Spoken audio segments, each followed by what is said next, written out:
Today, on this Sunday, it should be a blessed day of rest. Instead, we are working, we are putting Mage, specifically Fire Mage, on the hot seat. They have now been put on Fraud Watch, and we're going to be going over in this video for today as to why exactly is Fire Mage still being played, despite some of the questions rising from the community around the daily and weekly Mythic Plus discussion as to the actual power of Fire Mage, because many players are interested in looking at, rankings and the performance of the specs, and it just so happens that very often they don't exactly see Fire Mage doing top anything really. There is always some other spec presumably beating them quite easily, whether it is single target or whether it is AoE. Players then go deeper down the rabbit hole, they keep being told, no, but listen to me, Fire Mage has insane funnel in Mythic Plus, that's why you play turbo AoE specs like Unholy and Balance, and then the Fire Mage is going to precisely funnel some of the damage to the bigger HP enemies, and then you go and look at the actual damage being done, and Fire Mage is doing no funnel whatsoever and just spamming Flame Strike while still having much lower AoE than the other two specs. So today we are trying to clear the waters up a little bit on the current power level of Fire Mage, especially also after the announced balance tuning for this new reset that hasn't really touched the currently played version of Fire Sun Fury, so we can expect it to stay the same even in next reset. This is a question that has been rising recently amongst the community as they started to notice more and more the damage in their anecdotal evidence and even in stats, which doesn't exactly show Fire Mage as being this much of a powerful pick. For example, this was the very first week of the season, which is like, okay, fine, it's week 1, who cares? And Fire Mage was very, very low. Then you get to week 2, Fire Mage is middle of the pack. In week 3, Fire Mage is looking like it's establishing itself towards the top, but then week 4 goes back into middle of the pack. Meanwhile, you have Unholy and Balance reaching the top. In week 5, Unholy and Balance are still here, Fire Mage is still middle of the pack, and now currently halfway through this week 6, Balance and Unholy are still here, and Fire is still middle of the pack. Their damage doesn't seem that exceptional in Mythic Plus. Then, of course, if you go in the very highest of keys in Mythic Plus, it's the comp, Unholy, Balance, and Fire, practically everywhere except for one outsider over here. The rest is the same, right? Actually, no, 2 outsider. What the shit is this group? Besides this group, everyone else is running with the same comp. But then you go and look at all of the top keys being done by a Fire Mage, and this is the common picture you see. You see this picture right here, which is very similar to this picture in a different dungeon. And then you move to a different dungeon and the picture stays the same. You move to a different dungeon and it's again the same picture. You move to a different dungeon and it's again a very similar picture. And the picture is that Fire Mage is not doing nearly as much damage.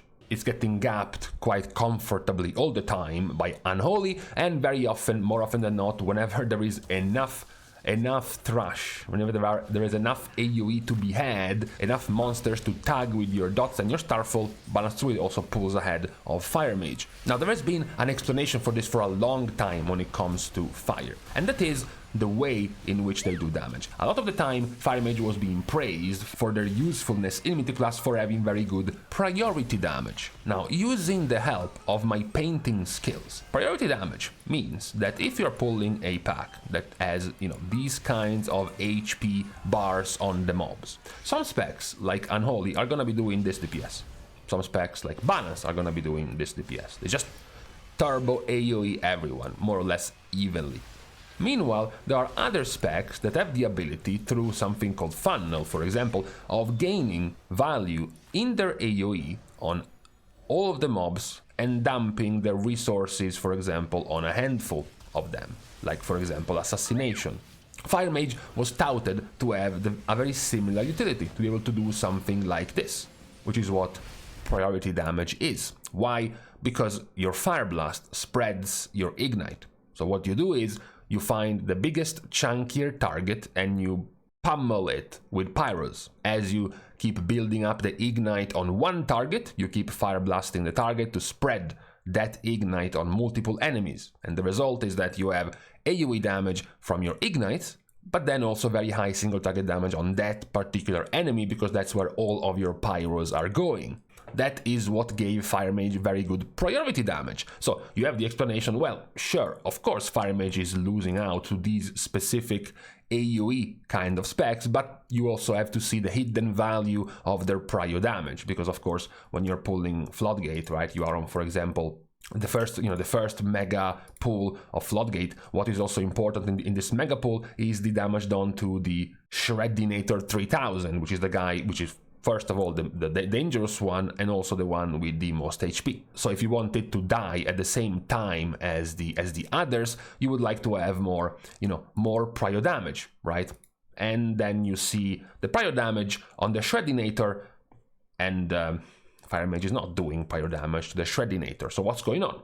Not only are they not doing prio damage, they're also losing out anyways in AoE in this pull. That's because what's happening is that this single target prio build used in AoE is gone now. Fire Mage has fully adopted the right side of the tree, starting with Lit Fuse and then going down with more synergy around your Living Bomb and around your, importantly, Flame Strike damage. Now, in AoE, on more, I think at least 4 targets, you just go with Flame Strike rather than going with your Pyro, single target, spreading, Ignite with Fire Blast kind of build. Which means that now you are also losing your prio damage, right? If you look at, for example, the first pull, which is, I am told, quite a large pull in Mechagon, and you see the timeline of the rotation, basically, of a Fire Mage, this is what they're doing. This is not a lot of prio damage if all you do is Fire Blast, Flame Strike, Fire Blast, Flame Strike, Fire Blast, Flame Strike. You're not really doing damage to one particular target by gaining more resources, by hitting multiple enemies in AoE and then dumping those resources on a single target. You're just spamming your Flame Strike. You're just doing flat out blanket AoE. So if this is your build, if what you do is just blanket AoE, and yet you still lose to specs who already do blanket AoE better than you are, and now you don't even have your prio damage anymore because you're not going with the pyro style, why are you here? What's your purpose here? We have already established at this point your AoE damage would be nothing special overall, right? You have other specs you might have seen yourself in keys, not necessarily as high as an 18 or a 19, but even if you went into, say, a 13 or a 14 or even a 15, you might have seen specs like Devastation Evoker, specs like Demo, specs like Elemental and Ret comfortably beating a Fire Mage. So why do you exist? When you have to go through a 17 priority key, which is like the highest key being done right now, and you see Mage being barely ahead of Balance Druid, and this is with the 75% key percentile of Fire Mage matching a 20 percentile result of a Balance Druid. It does make you wonder, right? In this key, for example, this 17 midway, which is also the highest midway being done right now, you will be wondering, okay, once again, we see the usual picture of Fire Mage doing less damage than Balance Druid and much less damage than Unholy. But hey, at least they can use their prio damage, for example, for Chef Shui in AoE. They are not doing very well in prio damage on Chef Shui. Okay, fine. What about the higher muscles, right? Very good to prio. They are doing less damage than the tank on prio on the higher muscle on pull number 1. If you take out the higher muscle and just look at the blanket AoE being done there, they're not doing more AoE than them, and they're not doing more prio damage to the most dangerous targets. Even if you flat out look at a single target boss, they're also not really doing more single target either. This is a Dark Flame Cleft 19, which is also the highest key being done right now. And again, Mage, for example, on the first big chunky pool of Dark Flame with the rank Overseer, which is the big one you want to focus down. Fire Mage is not really focusing down the Overseer. And even if you look at the actual overall AoE of that pool, Fire Mage is far below the other two. Wandering Candle is another one of the prio targets, the big ones doing the big AoE after the first boss. Fire Mage is not doing particularly high damage to that mob, even on something like the Corridor Creeper for prio damage. Fire Mage is not particularly doing well on that either. So that's where you have some players wondering, okay, but then why is it being brought? Because they're not doing more AoE damage than many other specs. They don't really have particularly good prio damage either. So what is their purpose of existing at this point? Couldn't you run, for example, something like Elemental in your comp, or Demo Warlock in your comp, Ret Paladin in your comp, that would be able to do much more damage than a Fire Mage? You even have an answer, or so to speak, an excuse for example, things like buffs.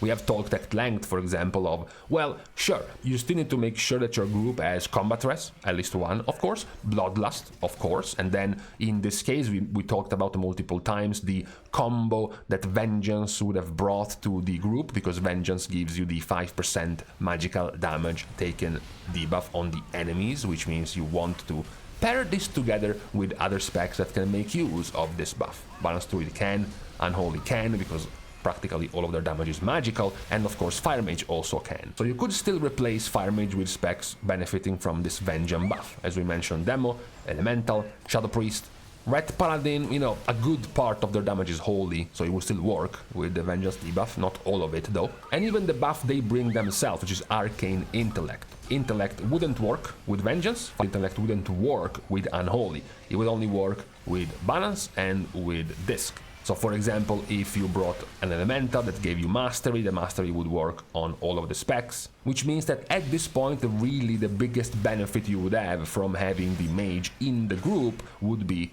Bloodlust, because that's the only one in this comp that does give you Bloodlust. You do have the only, I guess, more serious contender for Fire Mage's spot in Mythic Plus right now would be Elemental, because they are, first of all, a caster, which means they benefit from the Vengeance 5% magical damage debuff, and they also bring you Bloodlust. And they also bring you a raid buff, the mastery buff, and even the auto attacks, the extra auto attacks for Vengeance and for Unholy. You would even have more, more of an incentive of bringing out an Elemental Shaman, because this group is not particularly good at stops. Fire Mage does play with a knockback on a 45-second cooldown, and with Blast Wave, which is a knockback on a 30-second cooldown, and a pretty poor interrupt in counterspell. You have no interrupt on the Discipline Priest, you have a good in some situation interrupt for Balance Druid, but at the end of the day it's still a 1 minute or a 45-second cooldown interrupt. Unholy also has very little, so swapping a Fire Mage for something like a Shaman that has, single target stun, AoE stun on like a 25-second cooldown, a knock-up. It also has mass roots available, it has a melee level interrupt available, so it will be able to have even more of a utility help to the group than Fire Mage does have. And even if all of this fails, even if all of these what-ifs are failing, you could still answer the question about what if you just play Frost Mage instead. Now, what perhaps makes Fire ultimately still one of the very good, the best choice to still be played in a group, even if, as mentioned, you look around, you look at the damage they are doing, and they look to be below, quite a good amount below specs like Unholy and even Balance Druid, is the fact that in the end they can still choose their damage profile, unlike Unholy and unlike Balance Druid. We have mentioned they are not really doing prior damage, they're not really, having a special kind of damage profile different than Balance and Unholy, but they do have the ability to still focus more their single target, to still focus more their pyro damage for chunking down one mob more than the other over going for Flame Strike, which is not something the other specs can do. Yes, when you see them losing by a ton here, you will still see them having Flame Strike as their by far most damaging spender over your pyro.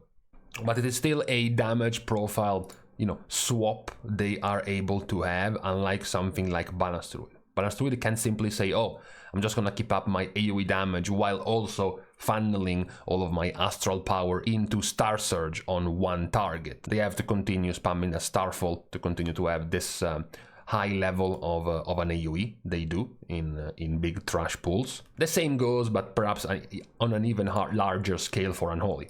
Unholy doesn't really have a lot of prior damage when this much damage comes from something like your Blood Bliss, which is just blowing up and damaging everyone in combat with you. And most of your other stuff is just dots, spreading dots and just AoE damage. And the final point of Mage, despite their situation and possibly having slightly less damage than you would possibly see some other specs having in this comp, is the fact that they are still far and away, by large, the tankiest of the specs in these situations. When you have things like Alter Time, you have things like a Cheat Death, Mirror Image, you have Mass Barrier for yourself, you still have your Ice Cold, or just flat out an immunity if you want. It is still much more than, for example, something we mentioned. What about Elemental, right? Elemental has a couple of defensives only, as a much more scuffed cheat that than a Fire Mage has, plus the cheat that of Elemental still costs you time if you actually do die and then use your Ankh. So it's nowhere near the level of tankiness and resistance that a Fire Mage does have, and that can perhaps explain why, despite their, somewhat weaker power compared to Druid and compared to Unholy, why they can still make it in as a Fire Mage. But the ultimate fact about the spec is that it's a spec that has been grandfathered in the preferences of players. It has been the main pick, the main spec, even the one-trick pick of many players for many years. Yes, it only could become the main spec for these many players for so many years because it had been made meta by Blizzard for so many years. But the result is that now you have tons of Fire Mage players very much enjoying playing Fire, especially more so in Mythic Plus, which makes it much easier whenever a new season begins and all of these players playing their favorite spec to have it pushed as a meta spec. That is also possibly what is driving Fire Mage to be this consistently popular, even as sometimes players are questioning, but why, despite not doing that much damage, etc., still makes it out, If we were, for example, to copy-paste, literally just copy-paste Mage and put it in something like an Elemental Shaman, copy-paste Mage into a Feral Druid, or copy-paste it into a Survival Hunter, right now those specs would not be meta. If Fire Mage's power right now would be in Survival, Survival would not have made it here. You wouldn't have gotten that many players, that many historically old-school Fire Mages playing the spec the same way you would have if you were Survival with this power, or if you were Feral with this power, or if you were Elemental with this power.